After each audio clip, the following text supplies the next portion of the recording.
Hi friends, Sharda food को स्वागत। आज आम प्रस्तुत करेंगे एक healthy food Koshila saag recipe. आम ओडिया घरे शाग समस्त प्रिय, पखाल हो गरम भात हो सबुथ खावा भल लगे।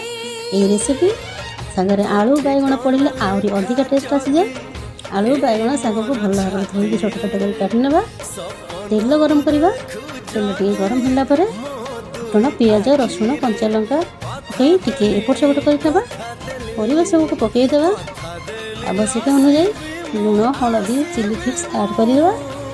टेस्ट पाई टमाटर गोटे छोट छोट काटी पकईदे, टी एपट सेपट करने 5-10 मिनट जाए टी ढांकीदे सीझापी।